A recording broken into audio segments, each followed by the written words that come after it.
Hydrocarbons पे आ जाते हैं। A carbon atom exhibits a characteristic property, एक कार्बन एटम में एक कैरेक्टरिस्टिक प्रॉपर्टी है, it can form a chain of carbon atoms. तो ये चेन ऑफ कार्बन एटम्स कैसे है, अब यहाँ पे 2 कार्बन एटम्स थे, मैं यहाँ पे 3 बना सकती हूँ, 3 क्या मैं 4 बनाऊँ, 5 बनाऊँ, ऐसा कितना भी मैं बना सकती हूँ, ठीक है। सिंगल बॉन्ड या डबल बॉन्ड में मैं कितना भी बना सकती हूँ, एक चेन बना सकती हूँ। तो ये उसकी क्या है, ये उसकी कैरेक्टरिस्टिक प्रॉपर्टी है। With other chain of carbon atoms by forming covalent bonds, कैसे, कौन से बॉन्ड से, कोवेलेंट बॉन्ड्स। कोवेलेंट बॉन्ड मतलब इलेक्ट्रॉन्स के शेयरिंग से वो एक लंबा सा कार्बन क्या चेन बना सकता है विथ अदर कार्बन एटम्स, सिर्फ ये कार्बन एटम्स के साथ, ठीक है। अब यहाँ पे मैंने कार्बन कार्बन के बीच में डबल बॉन्ड बनाया, हाइड्रोजन कार्बन के बीच में डबल बॉन्ड नहीं बनाना है, हाइड्रोजन कार्बन के बीच में डबल बॉन्ड नहीं बनाना। मैं फिर बता रही हूँ, ये जो सिंगल, डबल या ट्रिपल बॉन्ड है, ये सब सिर्फ कार्बन कार्बन के बीच में होता है। हाइड्रोजन के साथ तो वो एक ही बॉन्ड बनाएगा, सिंगल बॉन्ड ही बनाएगा, ठीक है। तो यहाँ पे देखो, the hydrocarbons having only single, the hydrocarbons मतलब ऐसे कंपाउंड जिसमें सिर्फ हाइड्रोजन और कार्बन्स होते हैं, तो वो हाइड्रोकार्बन जिसमें सिर्फ कैसे बॉन्ड होते हैं, सिंगल बॉन्ड होते हैं बिटवीन कार्बन एटम्स। ये नहीं भूलना है, बिटवीन कार्बन एटम्स के बीच में जब सिंगल बॉन्ड होता है उसे क्या कहेंगे, saturated hydrocarbons. For example ethane, ethane का मैंने एग्जाम्पल दिया था, सॉरी मैंने मीथेन का एग्जाम्पल दिया था, और यहाँ पे ये मीथीन भी नहीं होगा, एक्चुअली ये मीथीन नहीं होगा, ये इथीन होगा, इथीन, क्योंकि यहाँ पे देखो यहाँ पे 2 कार्बन्स है, 2 कार्बन्स होने पर यहाँ पे इथीन होगा। एक बार करेक्ट कर लो, मैंने यहाँ पे गलती से मीथीन लिखा है, यहाँ पे भी मीथाइन नहीं होगा, यहाँ पे होगा ईथाइन, ठीक है, ईथाइन, यहाँ पे मैंने गलती से लिखा है, इसको प्लीज करेक्ट कर लो, यहाँ पे इथीन और इथाइन होगा, ठीक है।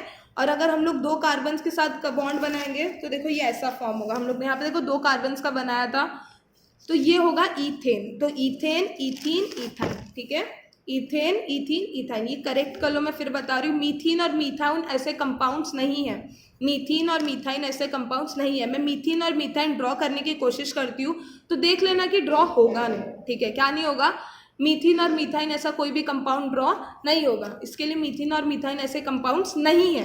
फिर से बता रही हूँ, तो यहाँ पे क्या बोला है कि देखो, ऐसे कंपाउंड्स जिसमें कार्बन के बीच में सिंगल बॉन्ड होता है उसे सैचुरेटेड हाइड्रोकार्बन्स कहते हैं। फॉर एग्जाम्पल इथेन, इथेन का एग्जाम्पल दिया था, 2 हाइड्रोकार्बन्स, 2 कार्बन्स लिए थे, उसके साथ हाइड्रोजन, हाइड्रोजन, हाइड्रोजन, यहाँ पे देखो हाइड्रोजन को बुलाया था, 4 हाइड्रोजन को, 1 बॉन्ड 2 बॉन्ड, करेक्ट, ऐसा फॉर्म हुआ था, क्या बना सा, C2H6, C2H6, कार्बन के पास कितने इलेक्ट्रॉन्स बन रहे हैं, कार्बन के पास 2 4 6 8, ये कार्बन के पास 2 4 6 8, तो ये कंप्लीट हो गया, तो C2H6, C2H6 क्या है, ईथेन, तो देखो C2H6 विच इज CH3, अब CH3 कैसे हुआ, देखो ये C एक है, H3 है, C एक है, H3 है, तो देखो CH3, 2 CH3 के बीच में, 2 CH3 के बीच में कितने बॉन्ड है, एक बॉन्ड है, सिंगल बॉन्ड है, CH3 एक है, CH3 एक है, देखो ये CH कितने हैं, 3, यहाँ पे CH कितने हैं, 3, ये दोनों के बीच में एक सिंगल सा बॉन्ड है ना, तो इसे, इसके लिए ऐसा लिखा है, which is CH3 single bond CH3।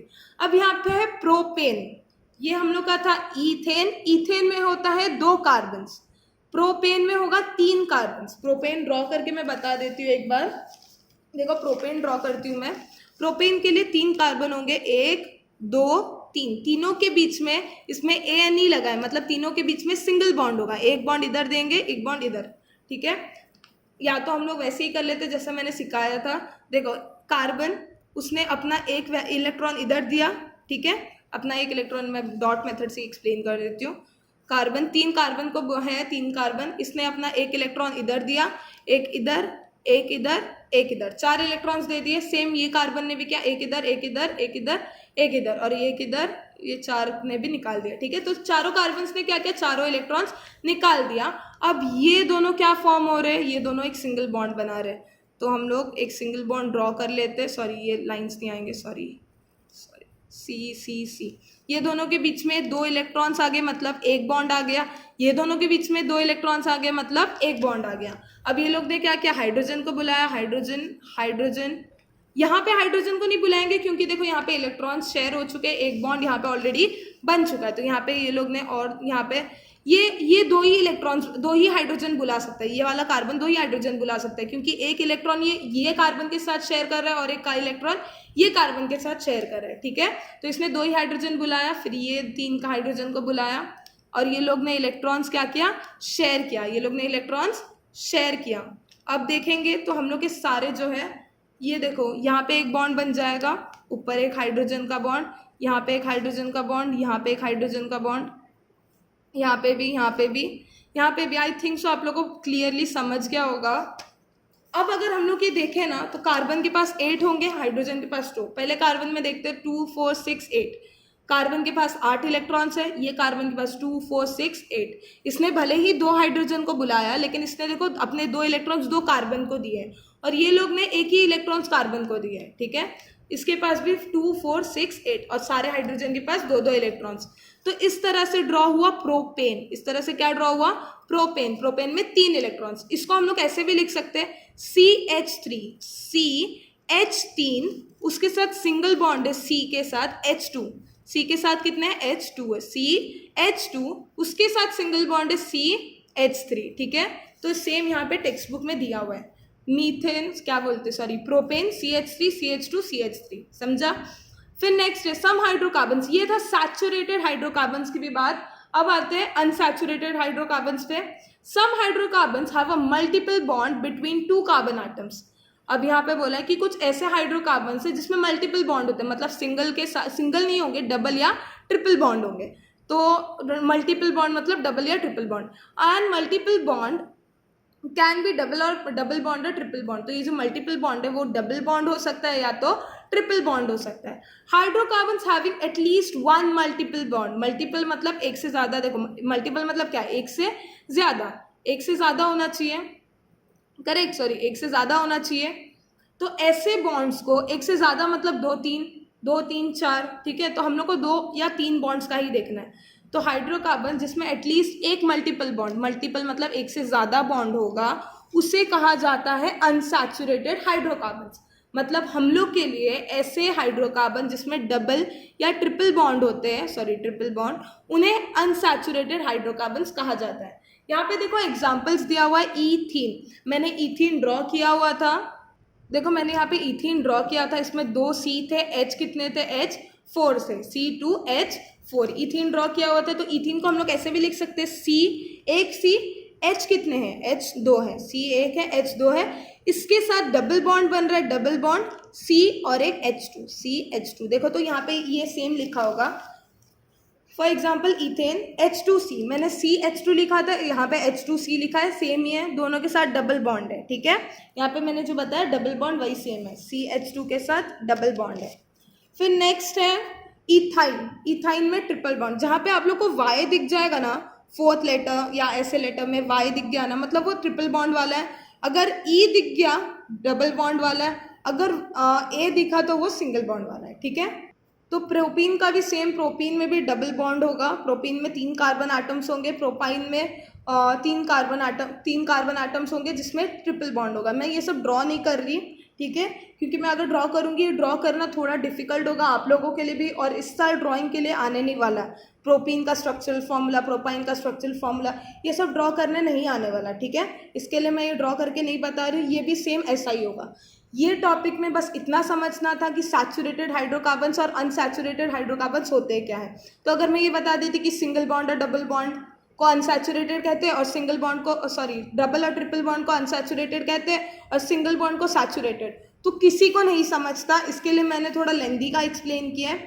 ये सब अगर आप लोग को याद नहीं भी रहता है, 50% समझ गया, और अगर भूल भी जाते हो तो भी कोई प्रॉब्लम नहीं है। 10th में ये सब पूरी चीज़ें रिपीटेड है, तो ये सब वहाँ पे याद रखने की ज़रूरत होगी और एक टाइप का प्रैक्टिस हो जाएगा, तो वहाँ पे तो याद रखना ही है, ठीक है। तो सैचुरेटेड और अनसैचुरेटेड हाइड्रोकार्बन्स कंप्लीट हुआ। फिर यूज योर ब्रेन पावर है नहीं, तो इस बार मैं भी वो कट कर रही हूँ। फिर नेक्स्ट टॉपिक है सॉल्युबिलिटी ऑफ कार्बन। ये ट्राई दिस से स्टार्ट हो रहा है, ट्राई दिस भी नहीं है हम लोग को, तो वो भी स्किप करेंगे।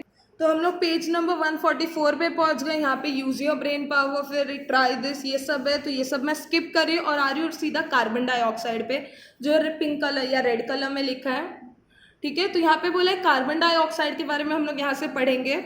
हम लोग यहाँ पे कार्बन डाइऑक्साइड के बारे में पढ़ेंगे। कार्बन डाइऑक्साइड का मॉलिक्यूलर फॉर्मूला क्या है, कार्बन डाइऑक्साइड का मॉलिक्यूलर फॉर्मूला है CO2, उसमें एक कार्बन और ऑक्सीजन के दो मॉलिक्यूल्स है, ठीक है। फिर मॉलिक्यूलर मास, ये जो मॉलिक्यूल बना है इसका मास कितना है, इसके अंदर कितना वजन है, ठीक है। तो इसका मास है 44। इसका मेल्टिंग पॉइंट, कार्बन डाइऑक्साइड का मेल्टिंग पॉइंट, कार्बन डाइऑक्साइड को पहले मेल्ट करने के लिए, कार्बन डाइऑक्साइड पहले तो गैस फॉर्म में होता है, ठीक है। कार्बन डाइऑक्साइड कौन से फॉर्म में, गैस फॉर्म में होता है। तो कौन सी चीजें मेल्ट होती है, ऐसी चीजें मेल्ट होती है जो सॉलिड फॉर्म में होता है, ठीक है। ऐसी चीजें मेल्ट होती है जो कौन से फॉर्म में होता है, सॉलिड फॉर्म में होता है। तो -56.6 डिग्री सेल्सियस पे मेल्ट होने लगता है। अगर हम लोग माइनस में जाए तो कोई भी गैस क्या हो जाता है, फ्रीज हो जाता है। कोई भी गैस चीज है फ्रीज होके क्या हो जाता है, सॉलिड में कन्वर्ट होता है। और जब ये टेम्परेचर आता है ना, ये टेम्परेचर में वो मेल्ट होने लगता है, ठीक है। तो मेल्टिंग पॉइंट कैसे आया, कुछ लोग सोचते होंगे कि कार्बन डाइऑक्साइड तो गैस में, तो उसका मेल्टिंग पॉइंट कैसे।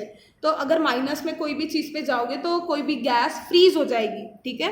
फ्रीज होने के बाद ये पॉइंट पे वो मेल्ट होना स्टार्ट करेंगे, मतलब अपना गैसियस फॉर्म या लिक्विड फॉर्म में कन्वर्ट होगी। अकरेंस, अब कार्बन डाइऑक्साइड का अकरेंस कैसे है, तो किसी ने देखा नहीं है। कार्बन डाइऑक्साइड ब्लैकिश कलर का होता है क्योंकि उसमें कार्बन होता है। Carbon dioxide occur in the air in the free state, ठीक है। कार्बन डाइऑक्साइड फ्री स्टेट में अकर करता है, जैसे कि हम लोग के एयर में ऑक्सीजन है, नाइट्रोजन है, ये सब है, उसमें एक कार्बन डाइऑक्साइड भी उसमें से एक चीज़ है, ठीक है। तो कार्बन डाइऑक्साइड फ्री स्टेट में एयर में कितने परसेंट में, 0.03% वो एयर में एग्जिबिट करते हैं फ्री स्टेट में, ठीक है। फ्री स्टेट में नेचुरली वो एयर में 0.03% में है। एक्सेल्ड एयर कंटेन्स, अब हम लोग इनहेल करते हैं ऑक्सीजन, हम लोग को पता है, हम लोग ने क्या किया, इनहेल ऑक्सीजन, और एक्सेल मतलब सांस बाहर जो हम लोग छोड़ते हैं, ठीक है। सांस जो बाहर छोड़ते हैं उसे एक्सेल कहते हैं। तो एक्सेल क्या करते हैं हम लोग एक्सेल करते हैं कार्बन डाइऑक्साइड। तो कार्बन डाइऑक्साइड जो हम लोग एक्सेल करते हैं वो 4% है। कितना percent, 4%। CO2 is present as a salt in chalk and Shahabad tiles, marble, limestone. तो CO2 कार्बन डाइऑक्साइड सॉल्ट की तरह यूज होता है। सॉल्ट क्या होता है, सॉल्ट मतलब खाने वाला नमक ही नहीं समझना है, ठीक है। सॉल्ट मतलब सिर्फ खाने वाला नमक नहीं समझना है। सॉल्ट मतलब आप लोग वो एसिड और बेस का एक कॉम्बिनेशन होता है। नेक्स्ट चैप्टर जो है उसमें सब्सटेंसेस इन कॉमन यूज, उसमें हम लोग सॉल्ट्स के बारे में पढ़ेंगे, ठीक है। उसमें डिटेल में सॉल्ट्स के बारे में पढ़ेंगे, सब्सटेंसेस इन कॉमन यूज। तो CO2 किस में प्रेजेंट है, शाहाबाद टाइल्स, ये एक टाइप का टाइल्स होता है, मार्बल्स, लाइमस्टोन, ये सारी चीज़ों में CO2 प्रेजेंट है। CO2 is given out in the combustion of wood and the fossil fuel coal. जब वुड को जलाएंगे तो CO2 प्रोड्यूस होता है। इन सिंपल वर्ड्स, जब वुड को जलाओगे तो हम लोग को भी पता है कि CO2 प्रोड्यूस होता है। नेक्स्ट है अपैरेटस, ट्राई दिस, ये भी स्किप करेंगे हम लोग। फिर पेज नंबर 145 पे भी पूरा एक्सपेरिमेंट्स वगैरह है, तो सीधा हम लोग पेज नंबर 146 पे आएंगे। तो यहाँ पे मैं पेज नंबर 146 पे आ गई हूँ। तो पेज नंबर 146 पे क्या दिया है, some more chemical properties about carbon dioxide. अब हम लोग कार्बन डाइऑक्साइड के बारे में पढ़ रहे, अभी तक हाइड्रोकार्बन्स वगैरह के बारे में पढ़ रहे थे, अब हम लोग कार्बन डाइऑक्साइड पे पहुंच चुके, ठीक है। तो कार्बन डाइऑक्साइड के कुछ और केमिकल प्रॉपर्टीज यहाँ पे दिए हुए हैं। सोडियम कार्बोनेट मतलब सोडियम Na, सोडियम और कार्बन, ठीक है। इस फॉर्म व्हेन कार्बन, ये एक पर्टिकुलर चीज है, जैसे कि हम लोग का कार्बन डाइऑक्साइड कैसे फॉर्म होता है, कार्बन और ऑक्सीजन से। तो सोडियम कार्बोनेट कैसे फॉर्म होता है ये बताया है, ठीक है। सोडियम कार्बोनेट फॉर्म होता है व्हेन कार्बन डाइऑक्साइड, जब कार्बन डाइऑक्साइड CO2 को पास किया जाता है through an aqueous solution of sodium hydroxide. मतलब देखो, सोडियम मतलब Na, हाइड्रोजन मतलब H और ऑक्सीजन मतलब O, मतलब सोडियम NaOH है, ठीक है। सोडियम हाइड्रोक्साइड मतलब NaOH होता है, ठीक है। तो सोडियम कार्बोनेट, यहाँ पे ये जो केमिकल प्रॉपर्टीज बताया ना कुछ और कार्बन डाइऑक्साइड के लिए, तो ये सब इसलिए बताया कि कार्बन डाइऑक्साइड और कौन से चीज़ों में बनता है, ठीक है। तो यहाँ पे बोला है कि अगर सोडियम कार्बोनेट बनाना है, क्या बनाना है, सोडियम कार्बोनेट मतलब वॉशिंग सोडा होता है। हम लोग वॉशिंग सोडा के बारे में नेक्स्ट चैप्टर पे पढ़ेंगे, उसके ऊपर पूरा एक ब्रीफ सा एक नोट है, ठीक है। तो वॉशिंग सोडा क्या होता है, सोडियम कार्बोनेट। तो सोडियम कार्बोनेट के लिए क्या बनाने के लिए क्या करते हैं लोग, कार्बन डाइऑक्साइड को एक्वस सोल्यूशन मतलब कॉन्सेंट्रेटेड डाइल्यूटेड होता है ना, पानी मिलाया हुआ सोल्यूशन, सोडियम हाइड्रोक्साइड के पानी मिलाया हुआ सोल्यूशन में क्या पास करते हैं, कार्बन डाइऑक्साइड। ठीक है, समझो सोडियम हाइड्रोक्साइड के सोल्यूशन में, एक्वस सोल्यूशन को छोड़ दो, सोडियम हाइड्रोक्साइड NaOH के सोल्यूशन में क्या पास करते हैं, कार्बन डाइऑक्साइड। कार्बन डाइऑक्साइड मतलब CO2, CO2 पास करने पर फॉर्म होता है सोडियम कार्बोनेट। ठीक है, अब ये कैसे फॉर्म होता है, देखो यहाँ पे दिया हुआ है। NaOH मतलब क्या हो गया, सोडियम हाइड्रोक्साइड हो गया। CO2 मतलब क्या हो गया, CO2 हो गया कार्बन डाइऑक्साइड। ये दोनों के फॉर्मेशन से बनना है Na2CO3 plus CO3 plus H2O। ठीक है, इससे बना वॉशिंग सोडा। यहाँ पे ये इतना इंपॉर्टेंट नहीं है ये इक्वेशन, बस ये आप लोग को ऐसे इक्वेशन सॉल्व करने दे सकते हैं। ठीक है, इक्वेशन सॉल्व करने दिया जा सकता है। ये अब यहाँ पे 2 क्यों है, 2 NaOH मतलब 2 मॉलिक्यूल्स ऑफ सोडियम हाइड्रोक्साइड। ठीक है, तो सोडियम कार्बोनेट कैसे बना ये बताया फर्स्ट वाले में। सेकंड वाले में क्या बोला है, ये हम लोग ने देखा था सोडियम कार्बोनेट, अब है सोडियम बाइकार्बोनेट। सोडियम बाइकार्बोनेट मतलब बेकिंग सोडा। ठीक है, वॉशिंग सोडा और बेकिंग सोडा में डिफरेंस है, बेकिंग सोडा के बारे में भी हम लोग पढ़ेंगे, नेक्स्ट चैप्टर में ही है ये सब। वॉशिंग सोडा, बेकिंग सोडा, ये सब नेक्स्ट चैप्टर पे दिया हुआ है। तो सोडियम बाइकार्बोनेट कैसे फॉर्म होता है, is formed on passing CO2, इसमें भी CO2 कार्बन डाइऑक्साइड ही पास करेंगे, on through an aqueous solution of, कौन से सोल्यूशन से, aqueous solution of sodium carbonate. अभी हम लोग ने क्या फॉर्म किया था, सोडियम कार्बोनेट। तो सोडियम कार्बोनेट के सोल्यूशन से जब CO2 कार्बन डाइऑक्साइड पास करेंगे तब फॉर्म होता है बेकिंग सोडा। ठीक है, पहले बताया था कि सोडियम कार्बोनेट कैसे बनता है, तो सोडियम कार्बोनेट बनाने के लिए सोडियम हाइड्रोक्साइड के सोल्यूशन में, सोडियम हाइड्रोक्साइड के एक्वस सोल्यूशन में कार्बन डाइऑक्साइड को पास किया तो सोडियम कार्बोनेट फॉर्म हो गया रिएक्शन से। ठीक है, अब ये सोडियम बाइकार्बोनेट कैसे बनता है, सोडियम बाइकार्बोनेट बनता है जब ये जो सोडियम कार्बोनेट बना है ना हम लोग का, उसमें जब हम लोग CO2 पास करें, ये सोडियम कार्बोनेट के सोल्यूशन में जब CO2 पास करते तब ये हम लोग का बेकिंग सोडा बनता है। इसका भी केमिकल इक्वेशन दिया है, देखो Na2CO3 प्लस H2O, ये हम लोग का क्या था, ये हम लोग का सोडियम कार्बोनेट का फॉर्मूला था ये, और CO2 बनने पर ये फॉर्म होता है। ठीक है, ये दोनों के मिक्सचर पर ये बनता है। Write down the equation of the chemical reaction taking place between water and, ये सब एक्सपेरिमेंट है जो आप लोग को लिखना है। तो अब आते हैं यूजेस ऑफ कार्बन डाइऑक्साइड। ठीक है, यूजेस ऑफ कार्बन डाइऑक्साइड, फिर एक है रेगुलर फायर एक्सटिंग्विशर, और एक लास्ट टॉपिक है आई थिंक कुछ बायोगैस पे। ठीक है, उतने बाद ये चैप्टर कंप्लीट हो जाएगा, इसके बाद ये चैप्टर कंप्लीट हो जाएगा। तो ये यूजेस ऑफ कार्बन डाइऑक्साइड क्या है देखते हैं। CO2 is use to make aerated drinks, तो ड्रिंक्स जो होते हैं, ड्रिंक्स वगैरह में जो गैस फॉर्म होता है वो CO2 की वजह से होता है। ठीक है, एरेटेड ड्रिंक्स जो भी हम लोग का जो मार्केट में मिलते हैं वो सारे ड्रिंक्स पे CO2 अवेलेबल होता है। Solid carbon dioxide is used in cold storage. अब ये कार्बन डाइऑक्साइड गैसियस फॉर्म में होता है। ठीक है, कार्बन डाइऑक्साइड गैस फॉर्म में होता है, तो उसको सॉलिड बनाने के लिए बहुत ही ज़्यादा माइनस में फ्रीज करना पड़ता है। तो जब ये खाना वगैरह ट्रांसपोर्ट होता है ना, जैसे कि मीट वगैरह जो भी नॉनवेज चीज़ें हैं जो फ्रोज़न रख के ट्रांसपोर्ट किया जाता है, वैसे चीज़ों के लिए आइस नहीं होता परफेक्ट। आइस किससे बनता है, आइस वाटर से बनता है। वाटर का मेल्टिंग पॉइंट क्या है, आइस का बॉइलिंग पॉइंट 100 डिग्री सेल्सियस। तो आइस जल्दी पिघल जाएगा। जब लंबे लंबे रास्ते ट्रांसपोर्ट के लिए एक स्टेट से दूसरा स्टेट जाना पड़ता है, ट्रांसपोर्टिंग के लिए एक स्टेट से दूसरे स्टेट पे जाना पड़ता है, तो उसके लिए कुछ हार्ड मतलब कोई ज़्यादा देर तक चल सकता है, ऐसे चीज़ें चाहिए। आइस नहीं चलेगा क्योंकि आइस जल्दी मेल्ट हो जाएगा इतने देर में, और वो सारी चीज़ें फ्रोजन होनी चाहिए। इसके लिए सॉलिड कार्बन डाइऑक्साइड अभी गैस में, उसको सॉलिड में करने के लिए बहुत माइनस में लेना पड़ता है। ठीक है, तो सॉलिड कार्बन डाइऑक्साइड को कोल्ड स्टोरेज में यूज़ किया जाता है। कोल्ड स्टोरेज मतलब ऐसा स्टोरेज जहाँ पे सारी कोल्ड चीज़ें रखा जाता है। ठीक है, and also to keep milk and milk products and frozen substance cool during transport. तो कब यूज़ किया जाता है, कोल्ड स्टोरेज, दूध के प्रोडक्ट्स या फ्रोजन सब्सटेंस, ये सारी चीज़ों को कोल्ड या कूल रखने के लिए ट्रांसपोर्ट के दौरान सॉलिड कार्बन डाइऑक्साइड को यूज़ किया जाता है।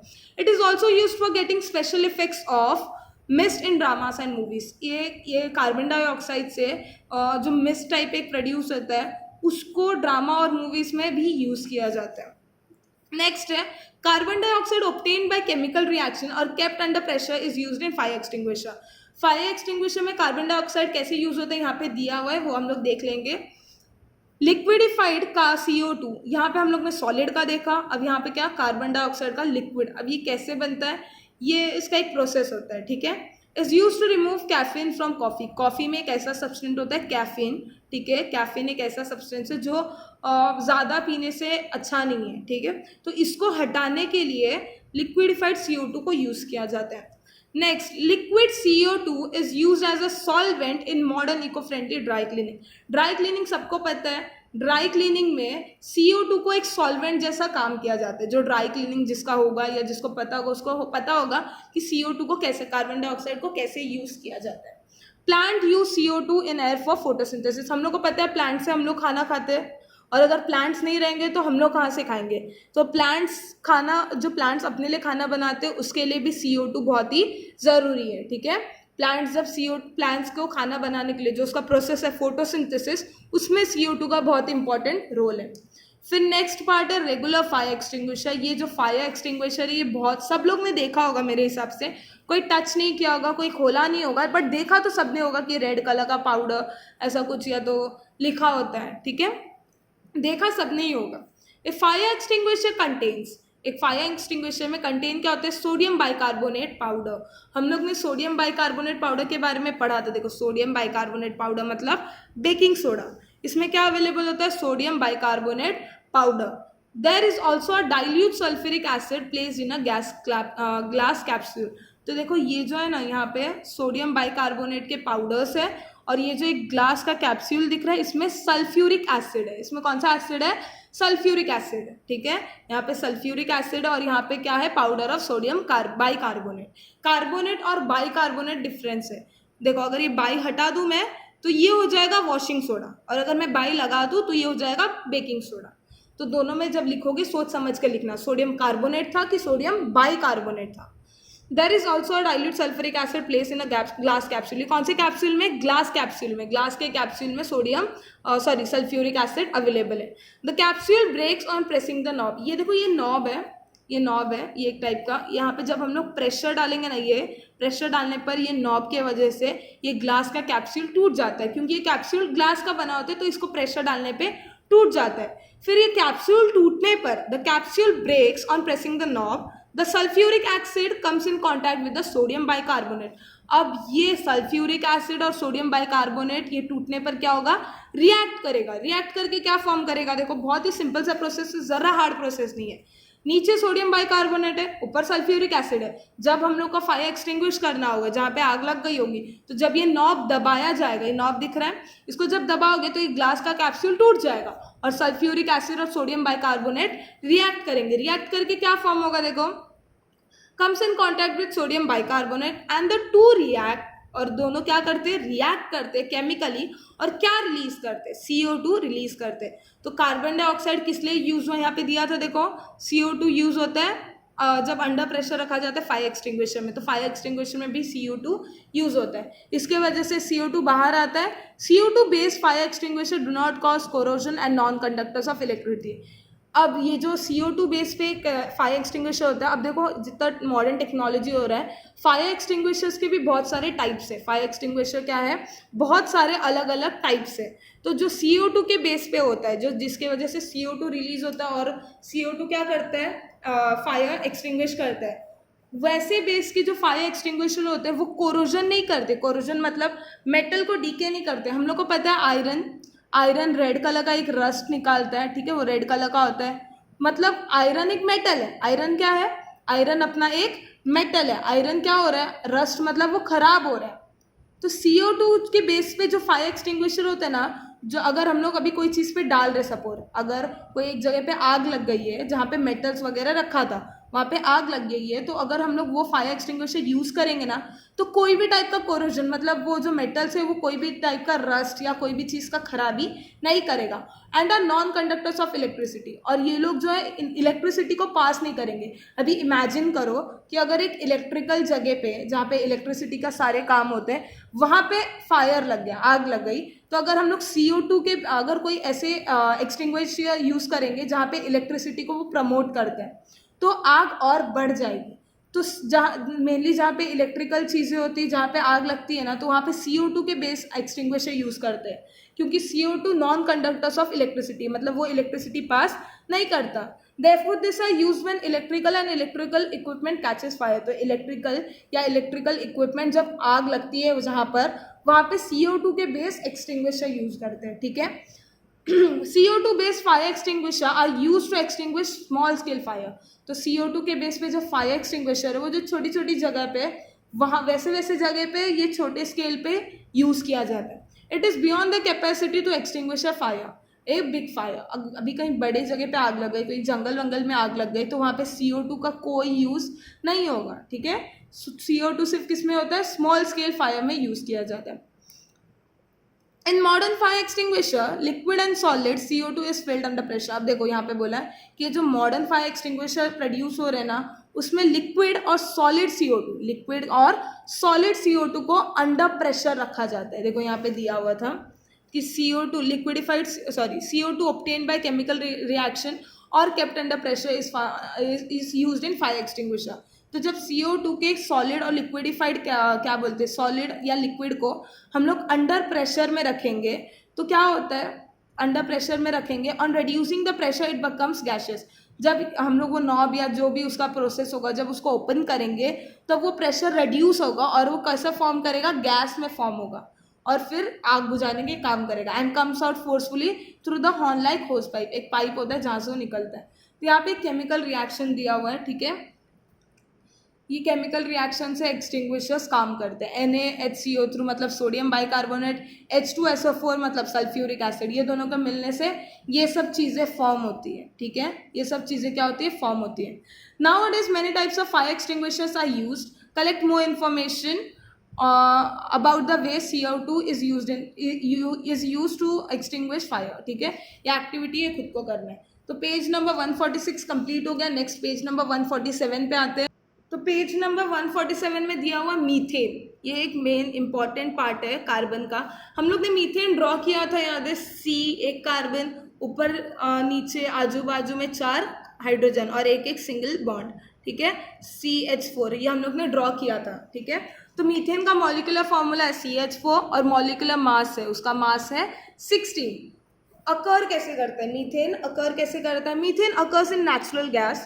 नेचुरल गैस जो हम लोग के घर का गैस है उसमें भी मीथेन अवेलेबल होता है टू द एक्सटेंट ऑफ 87%। 87% के नेचुरल गैस में मीथेन अकर करते हैं। Decomposition of organic matter in absence of air.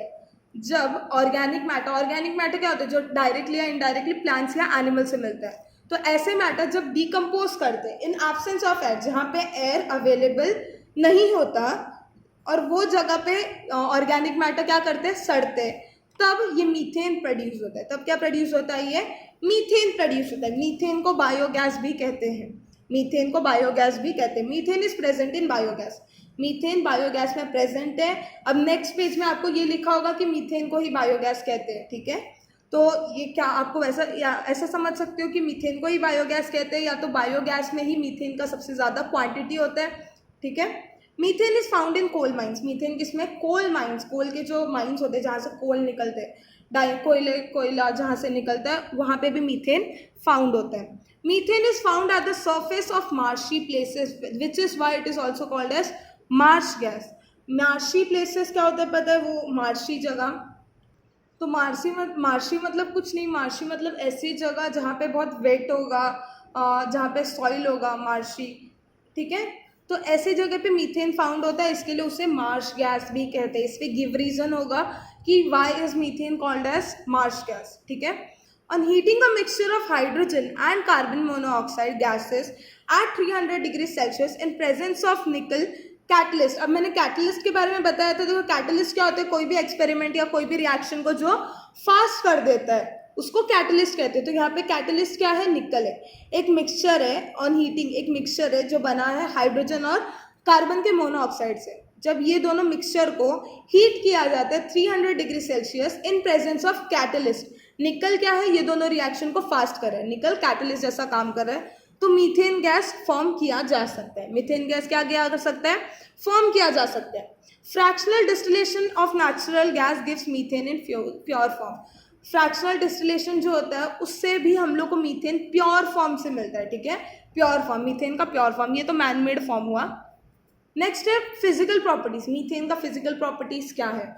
Melting point of methane, methane का मेल्टिंग पॉइंट भी माइनस में होगा क्योंकि मीथेन भी एक टाइप का गैस होता है, ठीक है। मीथेन क्या होता है, मीथेन गैस टाइप का होता है। तो मेल्टिंग पॉइंट ऑफ मीथेन होता है -182.5 डिग्री सेल्सियस और बॉइलिंग पॉइंट होगा -161.5 डिग्री सेल्सियस। अब ये गैस जो है कलरलेस है, ठीक है। The density of a liquid methane is less than that of water. Liquid का जो मीथेन का जो डेंसिटी है वो पानी से भी कम है। मतलब अगर अभी मैं बता दूँ एक एग्जांपल डेंसिटी का, ठीक है, मैं एक एग्जांपल बताती हूँ डेंसिटी का। ये एक पानी है, ठीक है, एक नदी है जहाँ पे मैंने एक क्या रखा, मैंने एक बलून रखा, बलून तो उड़ जाएगा, एक खाली बॉटल रखा, ठीक है, पानी पे मैंने खाली बिस्लेरी का बॉटल रखा, तो वो क्या करेगा, पानी के ऊपर फ्लोट करेगा, करेक्ट। अगर पानी पे मैं क्या रखूँ, एक बॉटल रखूँ बिस्लेरी का खाली बॉटल, तो वो पानी पे फ्लोट करेगा। वही चीज़ अगर मैं एक हैमर या तो एक एल्यूमिनियम रख दूँ पानी पे, वो पानी के नीचे सिंक करेगा, मतलब पानी के नीचे चला जाएगा। तो ये दो एक्सपेरिमेंट में क्या बता रहा है कि पानी, अब फर्स्ट एक्सपेरिमेंट की हम लोग बात करते हैं। फर्स्ट एक्सपेरिमेंट में पानी था, फर्स्ट एक्सपेरिमेंट में पानी था और ऊपर था बॉटल, ऊपर क्या था, बॉटल था। बॉटल फ्लोट क्यों किया, क्योंकि वाटर की डेंसिटी ज़्यादा थी, वाटर की डेंसिटी ज़्यादा थी, ठीक है, वाटर की डेंसिटी ज़्यादा थी और बॉटल की डेंसिटी कम थी, इसके लिए बॉटल फ्लोट किया, वाटर के नीचे नहीं गया। अब हम लोग सेकेंड की बात करते हैं। सेकेंड में वाटर था और एक एल्यूमिनियम था, ठीक है, एक क्या था, एल्यूमिनियम। एल्यूमिनियम की डेंसिटी ज़्यादा होती है वाटर से, इसके लिए वो क्या किया, उसने एल्यूमिनियम सिंक कर गया, ठीक है। तो डेंसिटी का थोड़ा बहुत समझ गया होगा मेरे को लग रहा है। तो यहाँ पे क्या बोले कि डेंसिटी ऑफ लिक्विड मीथेन, जब लिक्विड मीथेन को मीथेन की डेंसिटी देखोगे तो पानी से भी कम है, ठीक है, वो पानी से भी कम है। Methane is sparingly soluble, sparring मतलब बहुत ही कम, ठीक है, स्पैरिंग मतलब बहुत ज़्यादा कम। Methane is sparingly soluble in water, बहुत कम सॉल्युबल है पानी में। It is highly soluble in organic solvents like gasoline, gasoline सुना होगा, एथर, अल्कोहल, इसके बारे में 10th में बहुत ज़्यादा अच्छे से समझोगे, ये गैसोलीन, ईथर, अल्कोहल, ये सब क्या है। तो मीथेन ये सारी चीज़ों में हाईली सॉल्युबल है, ये सब में सॉल्युबल मतलब डिज़ोल्व हो जाता है, लेकिन पानी में बहुत ही कम मात्रा में, बहुत ही कम क्वांटिटी में डिज़ोल्व होता है। Methane is in gaseous state at room temperature, methane room temperature में जब तुम लोग देखोगे ना तो मीथेन गैसियस स्टेट में होता है। कौन से स्टेट में, गैसियस स्टेट में। अब मीथेन की कुछ केमिकल प्रॉपर्टीज देख लेते हैं। मीथेन की chemical properties, methane is highly inflammable. अब इनफ्लेमेबल का मीनिंग क्या है, इनफ्लेमेबल मतलब ऐसी चीज़ें जो बहुत जल्दी जल जाती है, बहुत जल्दी आग पकड़ लेती है, ठीक है। तो मीथेन भी एक ऐसा चीज़ है जो बहुत ही इनफ्लेमेबल है, जो बहुत जल्दी आग पकड़ लेती है। It burns by reacting with oxygen to give a bluish flame. अब अगर हम लोग गैस की बात करें, अब यहाँ पे पहले क्या लिखा है मैं वो बता देती हूँ कि मीथेन जब ऑक्सीजन के साथ रिएक्ट करता है तो वो एक ब्लूइश फ्लेम में जलता है। तो हम लोग सब लोग को पता होगा, जो हम लोग घर पे गैस यूज़ करते हैं, जो भी हम लोग का गैस होता है वो ब्लू कलर में जलता है, ठीक है। वो क्या करता है, वो ब्लूइश कलर में जलता है। क्यों, क्योंकि जो हम लोग का गैस आता है घर पे, जो नेचुरल गैस, उसमें मेनली ज़्यादा से ज़्यादा परसेंट मीथेन होता है, ठीक है। और मीथेन जब ऑक्सीजन के प्रेजेंस में, अब जब आप लोग गैस लगा रहे हो तो वहाँ पे तो ऑक्सीजन है ही, करेक्ट। तो मीथेन और ऑक्सीजन जब दोनों रिएक्ट करता है तब एक ब्लूइश फ्लेम में जलता है। हम लोग एक अच्छा एग्जांपल देख सकते हैं, जो हम लोग का गैस है, जो हम लोग के घर पे जो गैस है वो भी ब्लूइश फ्लेम में जलता है, ठीक है। In this reaction 213 kilo calories molecules of heat is given out. अब ये हीट को, जैसे कि हम लोग का किलोमीटर्स क्या है, km क्या है, किलोमीटर्स मतलब रास्ता नापने के लिए एक टाइप का यूनिट है। सेम किलो कैलोरीज MOL, ये भी एक टाइप का हीट मापने के लिए, हीट कितना निकल रहा है उसके लिए ये क्या है, ये एक मेजरमेंट है। तो 213 किलो कैलोरीज निकलता है। मीथेन बर्न्स कंप्लीटली, मीथेन पूरा जलता है, ठीक है, मीथेन पूरा जलता है। यहाँ पे देखो केमिकल रिएक्शन दिया है, CH4 मतलब क्या होता है, CH4 मतलब मीथेन, O2 2O2 मतलब मॉलिक्यूल्स ऑफ, दो मॉलिक्यूल्स ऑफ ऑक्सीजन। ये दोनों का जब रिएक्शन होता है तब हीट प्रोड्यूस होता है, CO2 प्रोड्यूस होता है और 2H2O और दो मॉलिक्यूल्स ऑफ वाटर प्रोड्यूस होता है। अब अगर बोलोगे कि पानी अगर प्रोड्यूस होता है तो दिखता क्यों नहीं है, अगर गैस में पानी प्रोड्यूस होता है तो दिखता क्यों नहीं, तो उसमें हीट है ना, हीट उसको इवोपरेट करवा देता है, ठीक है। H2O अगर प्रोड्यूस भी हो रहा है तो भी वो इवोपरेट हो जाता है। अब नेक्स्ट है क्लोरीनेशन। अब ये क्लोरीनेशन क्या है, क्लोरीनेशन क्या होता है देखते हैं। Methane and chlorine gas, chlorination में क्लोरीन आता है, ठीक है, क्लोरीन, क्लोरीन Cl, उसको Cl से डिनोट किया जाता है, जिसका मैं एग्जांपल लेती हूँ NaCl, ठीक है। तो methane and chlorine gas react with each other, methane और क्लोरीन गैस दोनों एक दूसरे से क्या करते हैं, रिएक्ट करते हैं at the temperature of 250 degree Celsius. 250 degree Celsius में मीथेन और क्लोरीन रिएक्ट करते हैं टू 400, सॉरी यहाँ पे 250 टू 400 डिग्री सेल्सियस के बीच में मीथेन और क्लोरीन गैस दोनों रिएक्ट करते हैं इन presence of ultraviolet light. Ultraviolet light मतलब यूवी रेस के प्रेजेंस में, और फॉर्म करते मिथाइल क्लोराइड। तो यहाँ पे मैं अच्छे से लिख के बताती हूँ, देखो पहला कंडीशन है 250 टू 400 डिग्री सेल्सियस होना चाहिए, ठीक है, 250 टू 400 डिग्री सेल्सियस होना चाहिए। वो दोनों के टेम्परेचर के बीच में जब यूवी लाइट होता है, अल्ट्रावायलेट लाइट होता है, तब मीथेन और क्लोरीन गैस अगर रिएक्ट करते हैं तब फॉर्म होता है मिथाइल क्लोराइड, ठीक है। मिथाइल क्लोराइड को क्लोरोमीथेन भी कहते हैं। मिथाइल क्लोराइड फॉर्म होता है and hydrogen chloride, methyl chloride और हाइड्रोजन क्लोराइड, ये दो चीज़ें प्रोडक्ट में फॉर्म होती है। देखो यहाँ पे रिएक्शन दिया है। अब ये रिएक्शन को है ना, जो CH4 क्लोरीन के साथ रिएक्ट करता है, इसको कहते हैं क्लोरीनेशन ऑफ मीथेन। इसे क्या कहते हैं, क्लोरीनेशन ऑफ मीथेन। तो क्लोरीनेशन क्या होता है, जब मीथेन को क्लोरीन गैस के साथ रिएक्ट किया जाता है, कौन से टेम्परेचर पे, 250 टू 400 डिग्री सेल्सियस पे, और सेकेंड कंडीशन क्या होना चाहिए, यूवी रेस होने चाहिए, ठीक है। तब ये कंडीशन पर मिथाइल क्लोराइड और हाइड्रोजन क्लोराइड फॉर्म होता है, और ये रिएक्शन को कहते हैं क्लोरीनेशन ऑफ मीथेन। अब ये केमिकल रिएक्शन देख लेते हैं। CH4 मतलब मीथेन, Cl2 मतलब क्लोरीन, ये अल्ट्रावायलेट लाइट होना चाहिए। तो ये दोनों के रिएक्शन से क्या फॉर्म होता है, CH3Cl प्लस HCl। HCl मतलब हाइड्रोक्लोरिक एसिड, HCl मतलब हाइड्रोक्लोरिक एसिड या हाइड्रोजन क्लोराइड, मिथाइल क्लोराइड मतलब CH3Cl, ठीक है। ये सारी चीज़ें फॉर्म होती हैं। अब नेक्स्ट है यूजेस ऑफ मीथेन। लास्ट, ये मीथेन के यूजेस क्या हैं।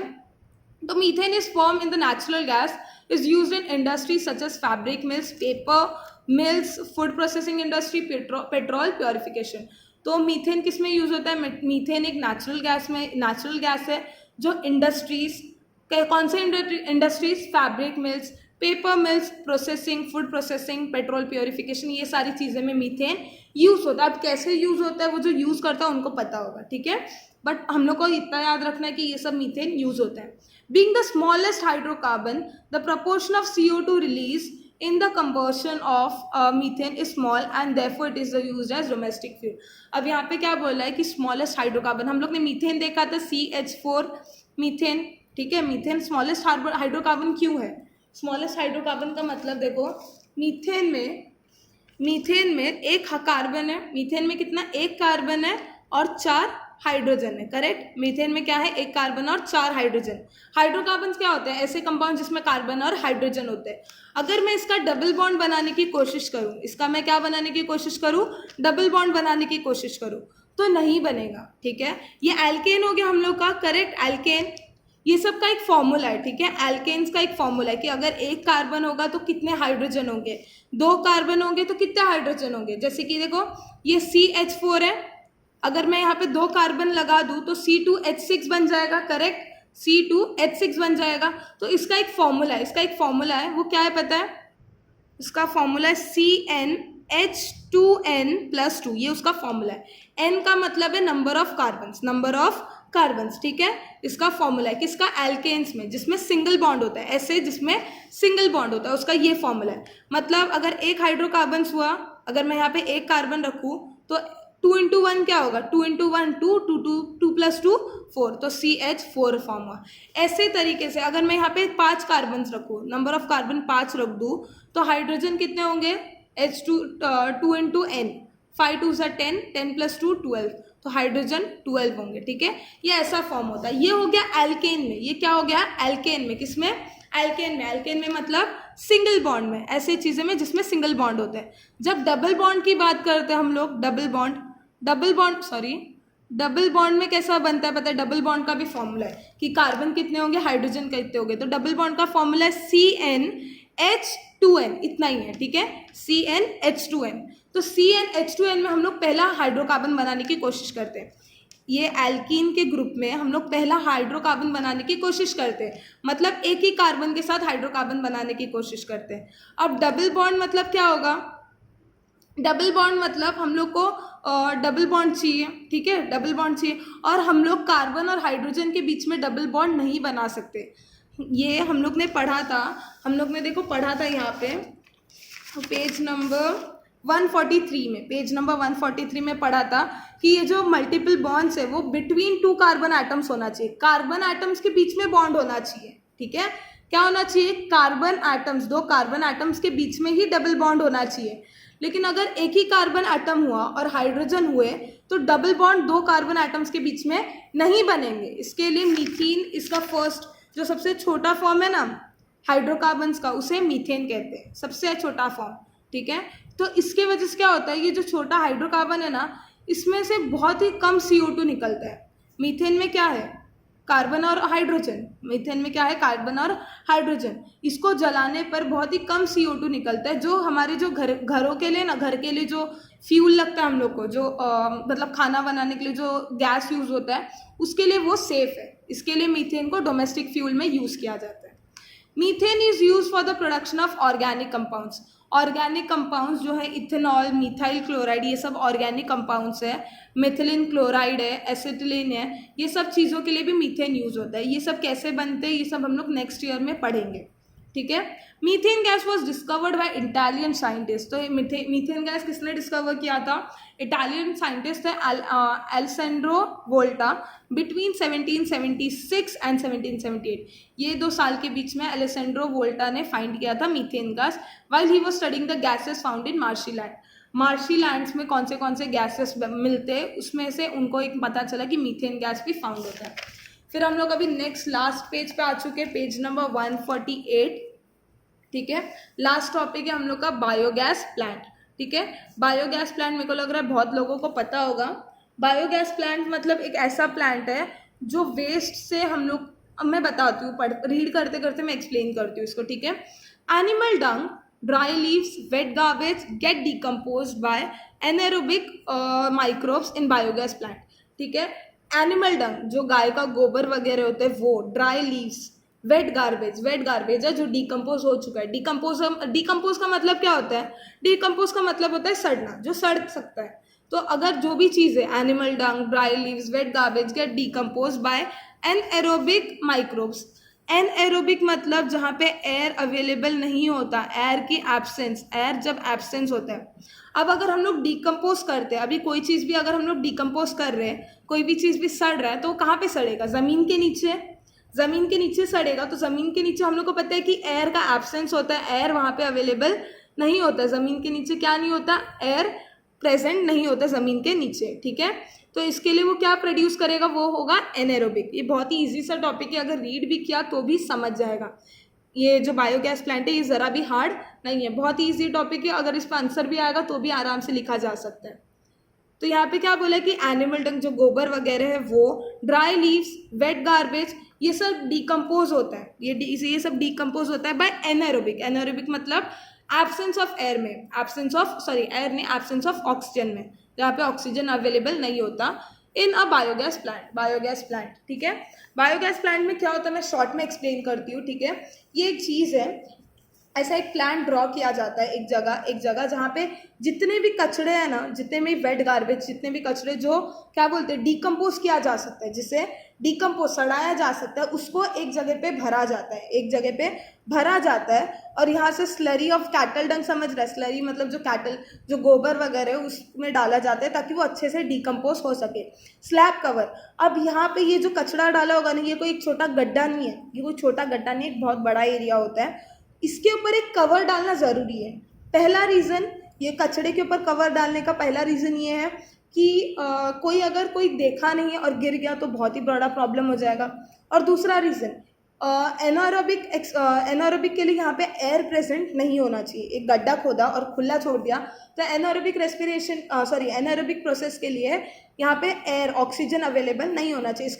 इसके लिए इसका कवर डाल दिया जाता है, गड्ढे के ऊपर कवर कर दिया जाता है। और थर्ड रीज़न ये है कि अगर हम लोग ने ये कवर नहीं डाला तो ये कचरा पूरा जो है ना, इसके वजह से आजू बाजू के जो भी थोड़े भी सराउंडिंग में जो रह रहे वो लोग को प्रॉब्लम होगा। जैसे कि मॉस्किटोस होंगे, मॉस्किटोस भर जाएंगे, मलेरिया हो सकता है, बहुत सारे हेल्थ इश्यूज होंगे। ठीक है, तो इसके लिए यहाँ पे एक स्लैब कवर है, यहाँ पे ओवरफ्लो टैंक है। ठीक है, यहाँ पे जब ओवरफ्लो होता है तब ये टैंक भरता है। अंडरग्राउंड डाइजेस्टर टैंक, ये एक टैंक है, टैंक जैसा यहाँ पे ग्राउंड में डिग किया जाता है ताकि यहाँ पे सारे डंग और वाटर मिक्सचर रखा जा सकता है, मतलब जो भी कचरा है वो सब डाल के यहाँ पे डिकम्पोज किया जा सकता है। अब इसमें रीड करते हैं, this produces methane gas also called as biogas. ये क्या प्रोड्यूस करता है, जब ये सारी चीज़ें डिग करके रखा जाता है कचरा, जब मतलब क्या बोलते हैं, जब कचरा भर जाता है ना, जब कचरा डिकम्पोज हो जाता है तो सड़ने के बाद ये प्रोड्यूस करता है मीथेन गैस। क्या प्रोड्यूस करता है, मीथेन गैस, जिसे बायोगैस भी कहा जा सकता है। Biogas is a very cheap fuel option which meets the demand for cooking gas. अब मैंने बताया था कि हम लोग के घर पे जो गैस आता है उसमें एक बहुत ज़्यादा प्रपोर्शन में मीथेन होता है। मैंने बताया था कि जो हम लोग के घर पे गैस आता है उसमें बहुत ज़्यादा प्रपोर्शन में क्या होता है, मीथेन होता है। ठीक है, अब यहाँ पे बोला है कि मीथेन एक चीप फ्यूल है। चीप फ्यूल मतलब बहुत ही सस्ता सा फ्यूल है जो कोई भी यूज़ कर सकता है।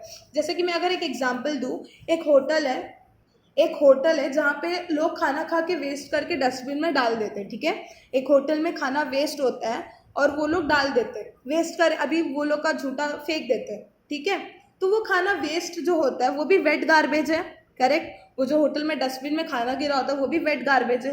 तो जितने भी वेट गार्बेज है उसको कलेक्ट करके वो लोग बायोगैस प्लांट बना सकते हैं। क्या बना सकते हैं, बायोगैस प्लांट में क्या करेंगे वो लोग, एक ऐसा स्ट्रक्चर ड्रॉ करेंगे, सॉरी ड्रॉ नहीं, मतलब लैंड में ऐसा एक डिग करेंगे, ऐसा टैंक जैसा, उसमें कचरा भरेंगे। ठीक है, फिर वो जो गैस निकलेगा ना, यहाँ से देखो एग्जिट ऑफ गैस, ये हम लोग को जो नीचे डिकम्पोजिशन होने के बाद जो गैस प्रोड्यूस होगा ना, वो गैस मीथेन गैस होगा। ठीक है, तो जो वेस्ट फूड है उससे वो लोग डिकम्पोज कर सकते हैं और जो गैस निकलेगा वहीं से वो लोग खाना बना सकते हैं।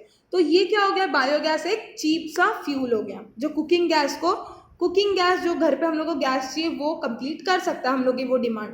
It is also use for production of N electricity production में भी ये बहुत यूज़ करता है। Biogas contains about 55 to 60% of methane. तो जैसे कि मैंने कहा था कि बायोगैस को मीथेन कहा जाता है, क्यों कहा जाता है, क्योंकि बायोगैस में 60% to 55% मीथेन होता है। ठीक है, और जो बचा कुछ होता है वो होता है कार्बन डाइऑक्साइड। क्या होता है वो, carbon dioxide. Biogas is a fuel which is convenient to use. Biogas एक ऐसा फ्यूल है जो कन्वीनियंट होता है यूज करने में। एंड इन एडिशन, इसके साथ एडिशन क्या है, it is a very good manure also produce as a side product of the process. अब यहाँ पे हम लोग ने जो डिकम्पोजिशन के लिए कचरा डाला था, हम लोग को वो गैस मिल गया मीथेन, हम लोग को वो गैस क्या मिल गया, मीथेन, करेक्ट। लेकिन ये जो नीचे जो कचरा जो डिकम्पोज हो चुका है उसको एज अ फर्टिलाइजर, ऐसा क्या, फर्टिलाइजर, ठीक है, जो प्लांट्स में डाला जाता है ना, फार्मर्स डालते हैं प्लांट्स में, उसके तरह यूज़ कर सकते हैं। खाद कहते हैं ना, खाद, उससे हम लोग का जो प्लांट्स है वो अच्छे से ग्रो करेगा। ठीक है, तो इतना हो गया बायोगैस के बारे में। बायोगैस के दो स्टेप्स होते हैं, बायोगैस के दो स्टेप होते हैं। फर्स्ट होता है प्रोडक्शन ऑफ एसिड, सेकंड होता है मीथेन गैस प्रोडक्शन। तो मैं फिर से एक बार डायग्राम एक्सप्लेन कर दूँ। देखो यहाँ पे डंग एंड वाटर मिक्सचर, यहाँ पे जो मिक्सचर है वो जो भी कचरा है यहाँ पे होता है, ये है अंडरग्राउंड डाइजेस्टर टैंक, एक टैंक है जहाँ पे ये लोग कचरा भर रहे हैं। फिर नेक्स्ट है mixture slurry of cattle Dang. Cattle डंग की स्लरी जो गोबर है वो यहाँ से डाला जाता है। ये इनलेट चैम्बर है, ये एक टाइप का चैम्बर है। ये स्लैब का कवर है, ये कवर डालना मैंने बताया 3 इंपॉर्टेंट रीजन है कवर डालने का। फिर यहाँ से एक छोटे से होल से एग्जिट ऑफ गैस है, मीथेन गैस यहाँ से जाता है। ये ओवरफ्लो टैंक है, तो यहाँ पे कचरा डालने के बाद अगर ये कहीं पे ओवरफ्लो हो गया, बढ़ गया, कचरा कितना है अगर बढ़ गया, तो यहाँ से ये ओवरफ्लो टैंक है। ये स्पेंट स्लरी है, ये भी एक टाइप का स्लरी है। ये आउटलेट चैम्बर है। ठीक है, तो ये सब इम्पॉर्टेंट चीज़ें हैं इसमें है, स्लैब कवर, ओवरफ्लो टैंक, ये मिक्सिंग टैंक, ये एग्जिट ऑफ गैस, ये डग, ये सब इम्पॉर्टेंट चीज़ें। ठीक है, तो ये बायोगैस प्लांट हो गया। बायोगैस प्लांट एक दो घर के लिए नहीं खोल सकते। अभी आप लोग बोलोगे कि ठीक है हम लोग भी अपना गैस नहीं लाएंगे, HP या जो भी गैस है वो नहीं लाएंगे और ये बायोगैस यूज़ करेंगे, तो ऐसा नहीं होगा, ये एक दो घर के लिए नहीं चलेगा। लेकिन अगर आपका एक पूरा बिल्डिंग है जो ये करना चाहता है, बिल्डिंग का पूरा कचरा एक जगह पे जमा करके ये बायोगैस प्लांट कर सकते हो। लेकिन एक दो चार पांच घर के लिए ये सब अलाउड नहीं होगा, ये सब एक्चुअली बहुत प्रॉब्लमेटिक होगा, ठीक है। क्योंकि बायोगैस प्लांट के लिए एक बहुत अच्छा सा जगह, लंबा मतलब एक बड़ा जगह चाहिए जहाँ पे कचरा रख सको। तो यहाँ पे आते हैं बायोगैस प्रोडक्शन प्रोसेस। अब बायोगैस का प्रोडक्शन का प्रोसेस क्या है? तो production of biogas is an anaerobic process. Anaerobic process मतलब ऐसा प्रोसेस जहाँ पे ऑक्सीजन अवेलेबल नहीं होता, क्योंकि देखो ये अंडर द ग्राउंड होता है और इसके ऊपर स्लैब का कवर भी डल जाता है, तो यहाँ पे कहीं पे भी ऐसा जगह नहीं कि ऑक्सीजन बाहर आ सके। It takes place in 2 stages. ये पूरा 2 स्टेजेस में होता है। फर्स्ट है प्रोडक्शन ऑफ एसिड्स। फर्स्ट क्या है? Production of acids. The microbes act on the biodegradable complex organic compound and produce organic acids. तो ये सड़ाने के लिए, डिकम्पोज करने के लिए क्या डाला जाता है? माइक्रोब्स डाले जाते हैं, ठीक है। बैक्टीरिया, माइक्रोब्स डाले जाते हैं जो इसको जल्दी सड़ा सके, ठीक है। ये कचरे के साथ माइक्रोब्स डाला जाता है जो ये सारी चीज़ों को जल्दी क्या करे? सड़ा सके। तो ये माइक्रोब्स क्या करते हैं? ये सब सड़ाने की सड़ाते सड़ाते मतलब सड़ाना स्टार्ट करते हैं और प्रोड्यूस करते हैं ऑर्गेनिक एसिड्स। क्या प्रोड्यूस करते हैं? ऑर्गेनिक एसिड्स प्रोड्यूस करते हैं। ये उसका फर्स्ट प्रोसेस है, बहुत ही सिंपल प्रोसेस है। सेकेंड प्रोसेस होगा, तो सेकेंड प्रोसेस है methane gas production. Second process पे स्टार्ट होता है मीथेन गैस का प्रोडक्शन। द मीथेनोजेनिक बैक्टीरिया, अब ये एक टाइप का बैक्टीरिया है जो एक्ट करता है ऑन द ऑर्गेनिक एसिड्स। पहले प्रोसेस में ऑर्गेनिक एसिड बन गया। अब सेकेंड प्रोसेस पे ये जो एक बैक्टीरिया है ये ऑर्गेनिक एसिड पे एक्ट करता है और प्रोड्यूस करता है मीथेन गैस, ठीक है। ये फॉर्मूला है CH3COH, इससे प्रोड्यूस होता है CH4 मीथेन गैस और कार्बन डाइऑक्साइड, ठीक है। तो ये बहुत छोटा सा टॉपिक था बायोगैस का। बायोगैस क्यों यूज़ होता है, इस पर अगर क्वेश्चन पूछ भी लिया तो बहुत ही सिंपल आंसर्स लिख सकते हो। तो यहाँ पे हम लोग का 13 चैप्टर जो carbon and important element complete हुआ। अगर ये वीडियो अच्छा लगा हो तो लाइक करो, अपने सारे फ्रेंड्स में शेयर करो और चैनल को सब्सक्राइब करो।